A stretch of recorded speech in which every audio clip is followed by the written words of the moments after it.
How's it going? Welcome back to Sophiology Central. And today I wanted to talk about practical magic.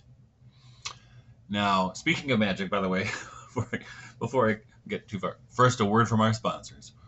Uh, my course on Shakespeare, magic, and religion starts January 4th. It's an online course, uh, but it's in real time, starting at 1 o'clock on Saturday afternoons. Runs for 8 weeks. And if you want to find out more about it, I'll drop a link in the show description. Because not only professionally as an academic do I know a lot about magic and such things, but practically I also do. Now, don't let that get spooky, because magic is basically propaganda, or the the forming of the will of others. Now, how do I know about this? Because I was a school teacher for 16 years. I was a Waldorf teacher in particular. And in Waldorf education, which was founded by Rudolf Steiner 100 years ago, um,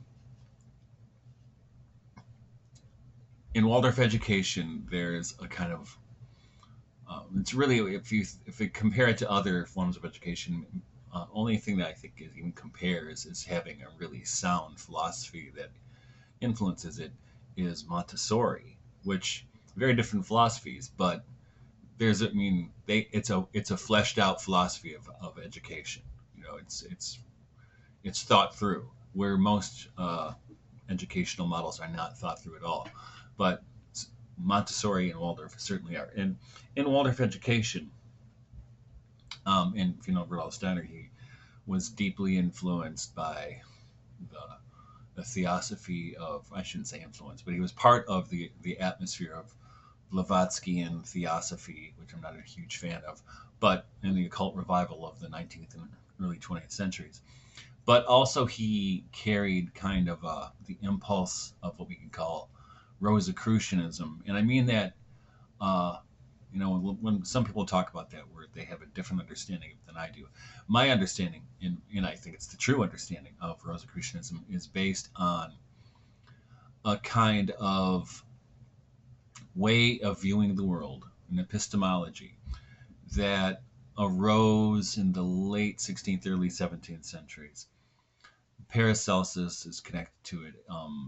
Jacob Boehme is connected to it. And what it is, it's a kind of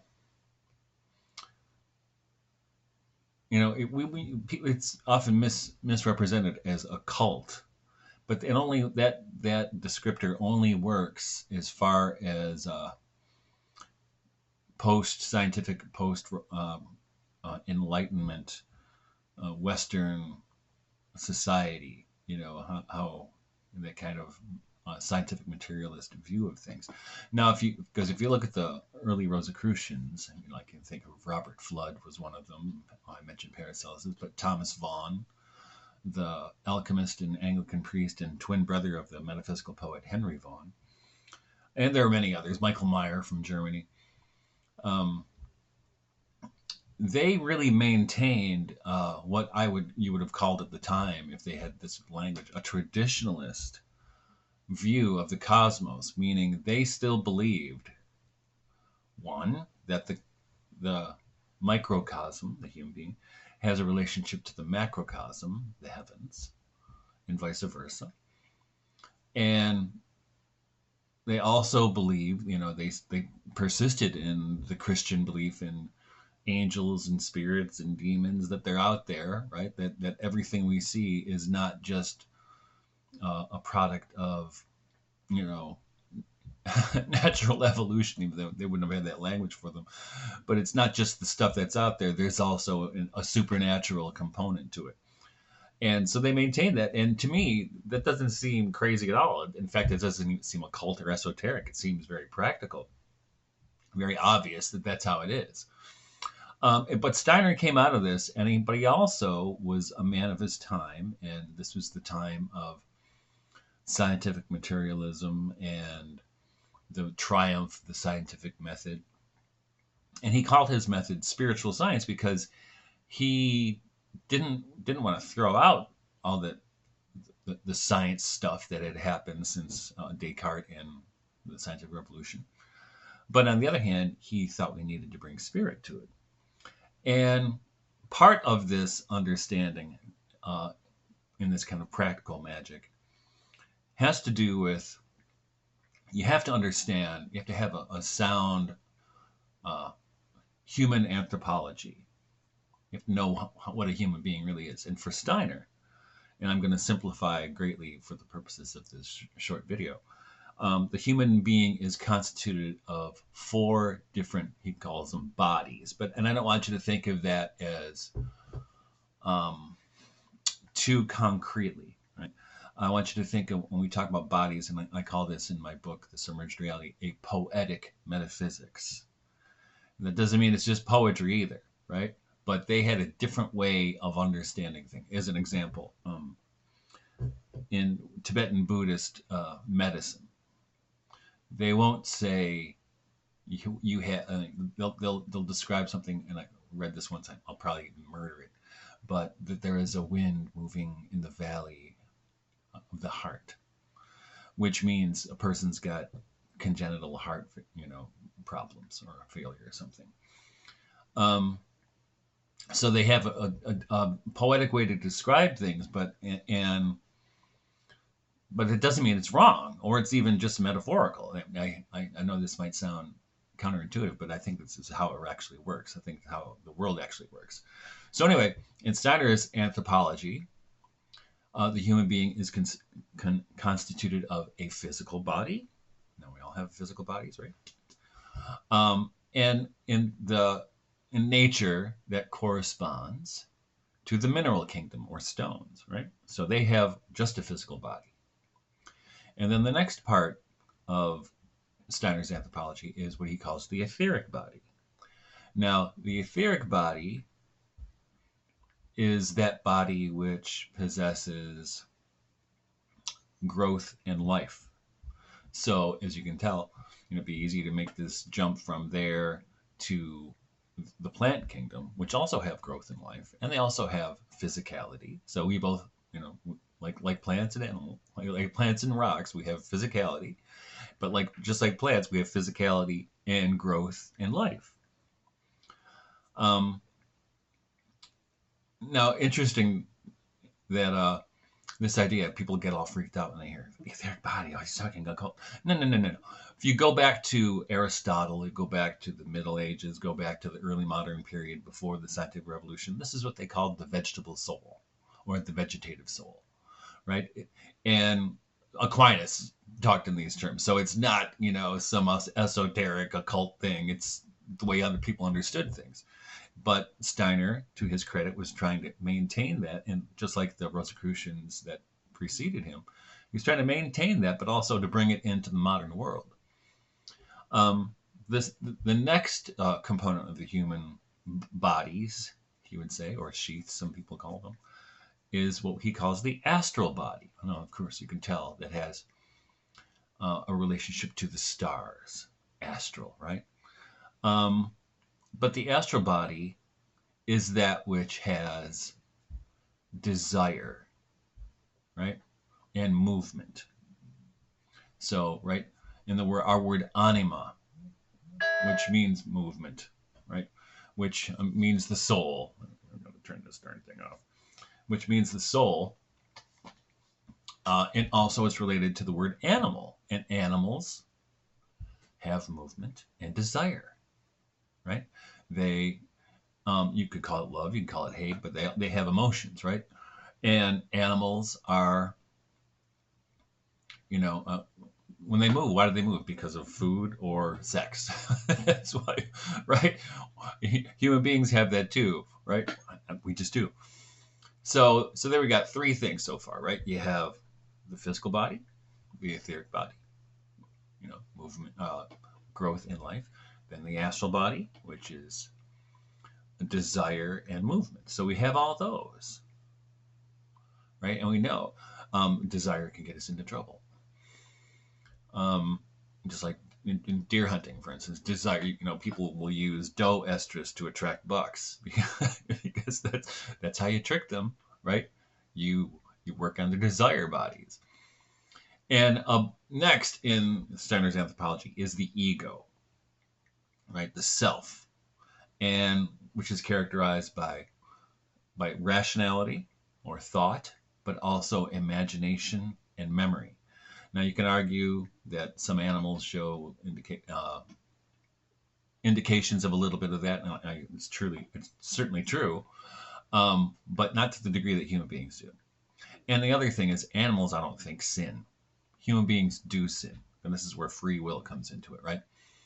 Um, Now, to recalibrate that even further, now Steiner connects the development of these bodies with human development, and I'm like saying from birth, right?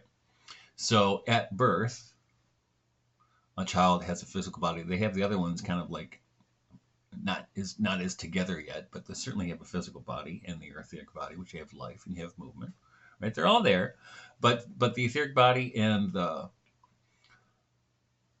astral body need to be trained, and they certainly. I mean, there's an ego someplace there, but babies are not rational, right? They're responsive.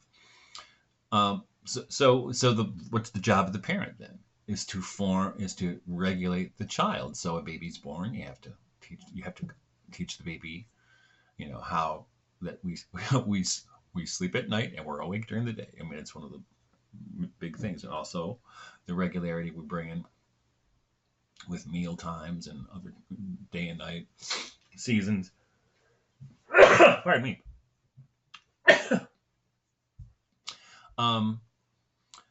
So that's how a parent works with the physical body of the child and informing the etheric body of the child. Then next,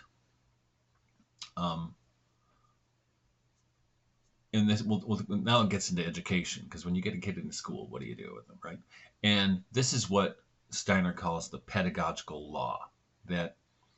So let's say the teacher or the parent, and for this example, the teacher or the parent works out of his or her next highest body. So to work on the child. So with a baby, for instance, if you're going to bring regularity, and the etheric body is about rhythm, like the rhythms of day and night and the moon and everything else, sun. So you have to regulate your etheric body to regulate the baby's etheric body, or etheric body and physical body. Similarly, when children get into school, their etheric bodies are still developing, especially, and he points out to this at the change of teeth, Maria Montessori does too, that when children's teeth start to come out in first grade, they're getting almost to the point where they can start to be taught some abstract kinds of concepts. Not quite there. But how do you teach, or how do you work with children? And a great example for a great manual for teaching, believe it or not, is Lucy Maud Montgomery's book, Anne of Green Gables. Lucy Maud Montgomery was a school teacher in a one-room schoolhouse in, was it Nova Scotia or in Brennan? One of those. And she knew how to be a teacher. I mean, the book is a teaching manual, and what she does in there, as you can see with Anne and her classmates, is they're all into their imagination, right? So the teacher uses the imagination, and their feeling life, telling stories or whatever, which helps develop the etheric body. Well, I should say, works on the etheric body because of the interest in the child. So you're also bringing them into the astral body in a way, even though it's already there, but it's not really fully formed yet. And of course, when's it fully formed? At puberty. And then, so the teacher's using interest and humor and all kind, sorrow. Rudolf Steiner would always say that the ideal lesson is a lesson that brings the children to tears and laughter in the same half hour or hour or whatever. It's a good way to think about it, because that's the astral body working on the etheric, and it's working on the astral body at the same time. Then the next thing is the ego. And this is what you need when you're, um, especially teaching high school, late middle school and high school. I mean, if you don't have a strong ego or sense of self or selfhood, they're going to walk all over you. And because they're, as we know, their astral bodies are going bananas at that time, and a lot of teachers will quit when the kids hit puberty, like sixth or seventh grade. I can't do this. These kids are, I can't handle this. I love teaching that age. It's my favorite age because what they need is the ego, and the ego is about, in a way, discipline. You could say. Um, it's also about authority, and I don't mean being authoritative. I mean, or authoritarian. I mean, like think of it as an apprenticeship, right? In an apprenticeship, the reason a boy would be apprenticed at some, or a girl, was because you're there with somebody who knows what they're doing, right? And that's ego form. That's ego forming, disciplining the astral and giving the ego of the student or child or the young person an easier way to develop. Now, so that's, I mean, that all sounds good, but here's the thing: that's magic. That's what magic is. That's what propaganda does. Because propaganda, if you think about it, and we saw this through the last 5 years, right? Propaganda will, it comes out with the message, and most of the messages during COVID were basically fear, right? Remember the winter of death for the unvaccinated, right? And they stay on that message, and it repeats and repeats and repeats, and it builds a culture of anxiety. And the thing is, if you break down the etheric body through it, or poke holes in it through anxiety and fear and things like this, then the astral body, with the body of emotion, can see how it's going. So the emotion, the fear, works on the etheric body, which kind of pokes holes in it, which makes people get sick because now their etheric body can't protect their physical body.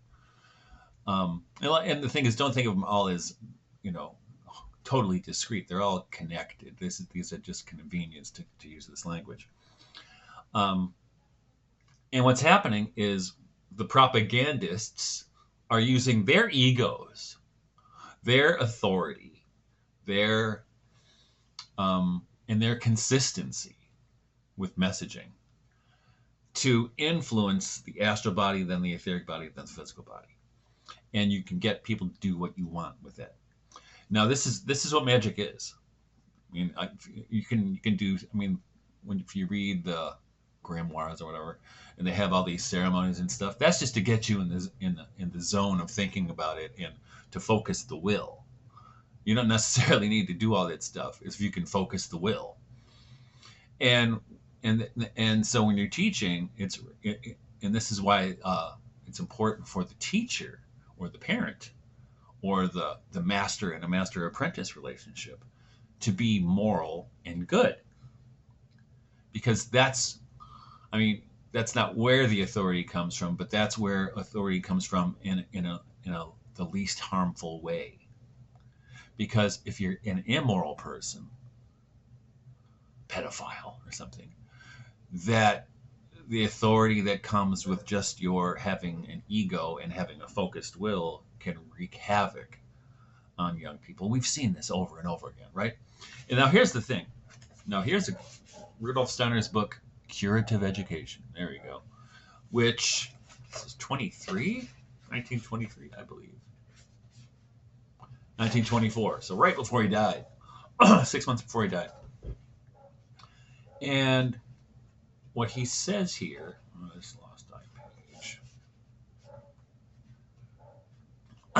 Because here it goes. Right, I was on the right page. Now right before he gave this, he gave the lectures on the agriculture course, which is the birth of biodynamic agriculture. And biodynamic, I'll do a video on that because I am a biodynamic farmer. But it's a lot of stuff that sounds really like witchcraft. It's not. It's spiritual science, but it sounds like witchcraft. It sounds like magic, right? And here's what came up in the agriculture course, and he mentioned this to the teachers when he was giving the curative course. He said in the agriculture course at Koberwitz, at which one or two of those here were also present, I indicated, and this is Steiner speaking, guiding lines for agriculture. An elderly farmer attended the course, who was also an old member of the Anthroposophical Society. Throughout the whole of the course, he could not rid himself of a feeling of misgiving. It kept coming out in the discussions. Again and again he would say, "But if we do that, we shall be using occult means for practical ends. Won't that be steering too close to the sphere of ethics? Could not these truths be applied also in the wrong way?"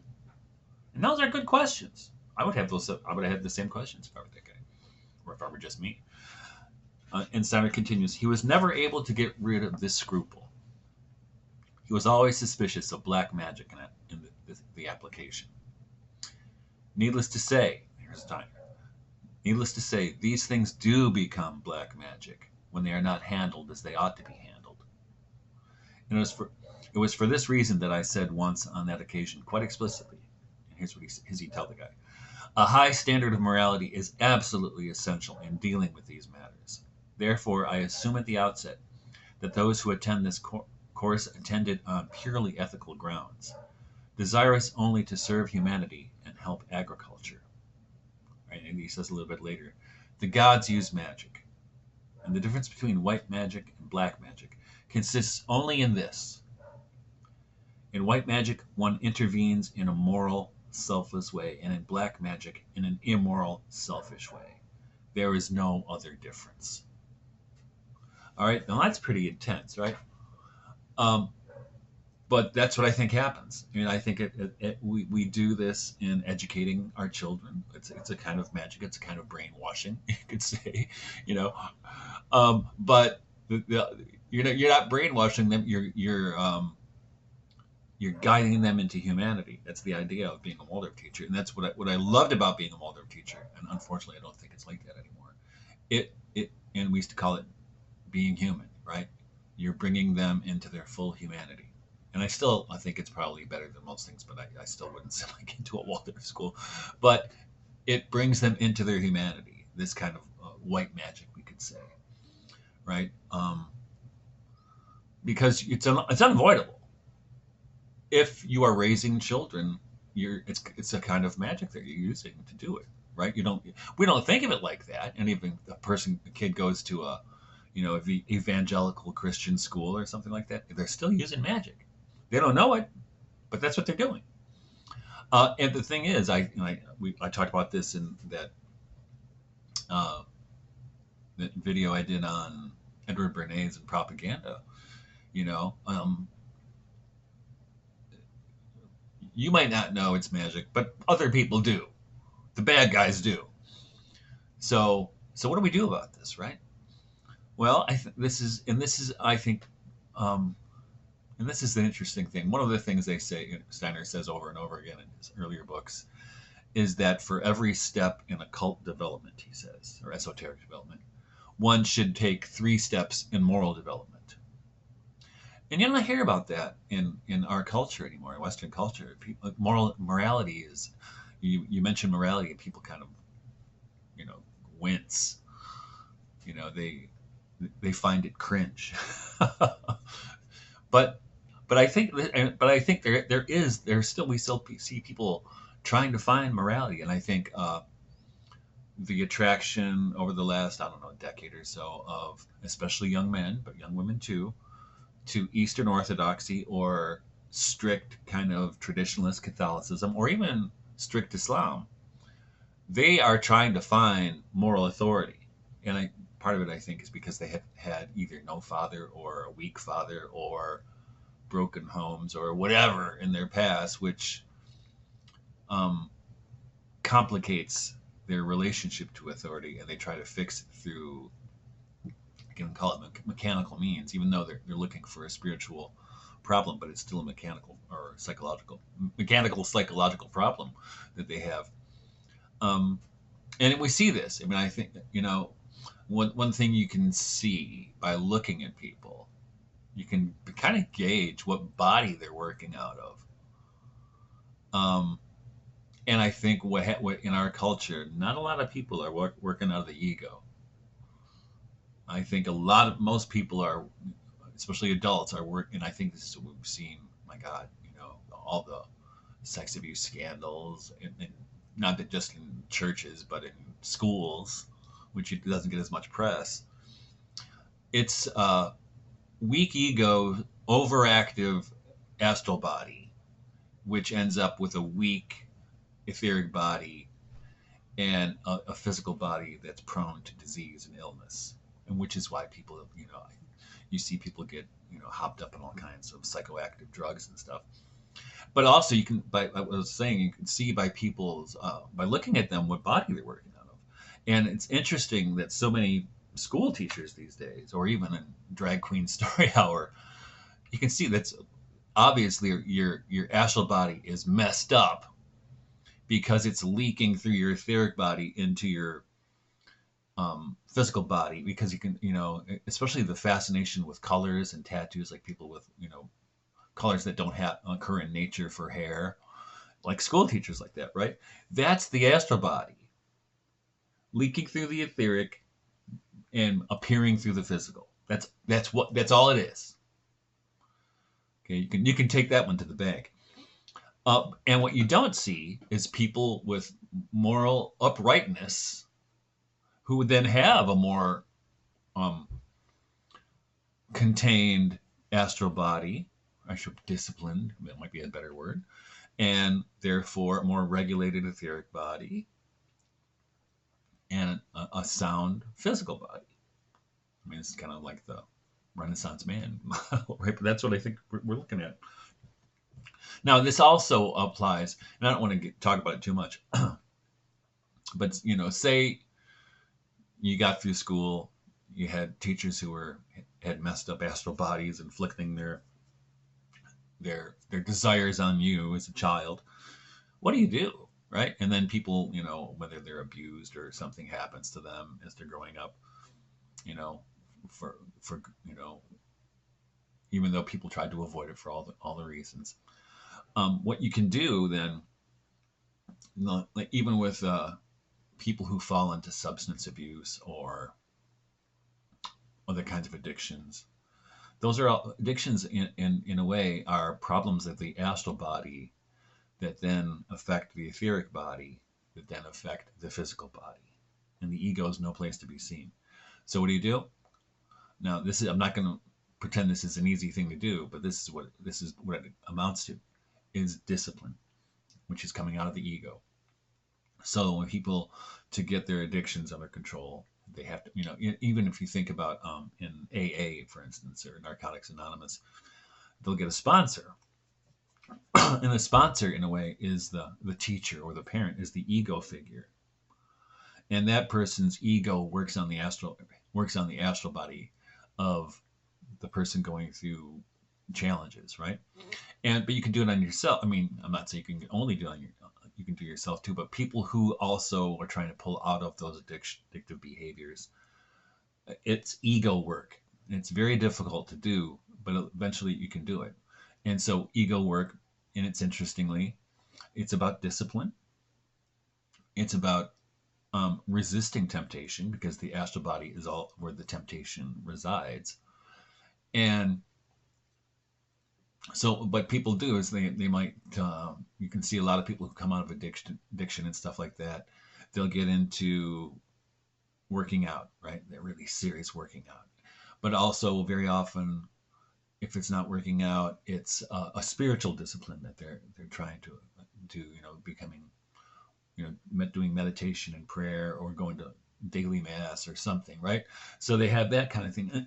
And that's all good. I mean, because it all disciplines from the ego. It develops the ego, disciplines the astral body, and strengthens the etheric body. And this is how it works. This is magic. But like I said, it's not easy, especially in our culture. It's not easy. Where our over astralized culture, it makes it very challenging to do those things. But it's doable. and we see people do it. So I mean, I think that it's so if you watch you just look into our, scroll through X or Facebook or the news or something, you just start paying attention. Is this an astral body thing? But you can see, what I was going to say is that by disciplining, you can see it all over the place. What's bleeding through, especially the astrality. It becomes so obvious once you start to see it. You can't not see it. But what's interesting with that kind of ego work that I was talking about with the discipline and structure, that's actually, in a way, a reflection of the etheric body. It's the same thing a parent does with a baby, right? You regulate their lives. So, in a way, that ego work is not only disciplining or disciplining or controlling, or however you want to put it, the astral body, but it's also strengthening the etheric body. And when the etheric body is strengthened, so you can see they all kind of work together. When the etheric body gets strengthened, it provides a buffer between the physical body and the astral body, which is all impulse, right? So, and you can see, I mean, it's kind of a really beautiful development, and and then I think this is why I call it practical magic. This is practical magic. Now, especially if you're doing it on your own self, you're developing yourself. That's practical magic. But it's also, if you're dealing with children, it's practical magic but you have to do it out of a moral place. And people, we're all fallen. We all make mistakes, but I mean, I think that's the goal, is trying to raise children who are good. And I remember at a conference one time, and it was not a Waldorf conference, it was an independent schools conference. And this guy, I can't remember his name, but he said that really stuck with me, is that, and this is my experience too, when I was a school teacher, is we'd have parent-teacher conferences. And the mothers usually wanted to make sure the child was happy and could be happy. And the fathers were always interested in whether the child, and I'm generalizing, of course, and the fathers would be always interested, is my son going to be successful? Is he going to have the tools to succeed in college or whatever, right? And this teacher that I heard at this conference, and I use this forever because this is what it is. I said, you know what? I don't know that I can make your child happy. I don't know that I can make your child successful. And that goes for my own children too. But my goal here is not to make them happy or successful. My goal is to make them good. Right?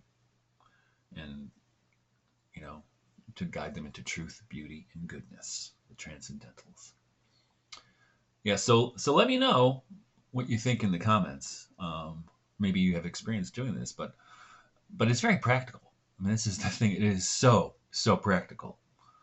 But I think it helps to have an accurate understanding of human anthropology. And I really thank Rudolf Steiner for reinvigorating that older understanding of the bodies, or the different properties of the soul, and in a way bringing it into the modern world. Actually, I think we're still catching up with where Rudolf Steiner was, because most conventional education, you mention astral body, etheric body, even if you mention vegetative soul, they're not even going to know what the hell you're talking about, and they'll think you're nuts, and they'll put you away. So let me know what you think, and since we're right before Christmas, have a good Christmas, those of you who celebrate, and we will see you next time. God love you.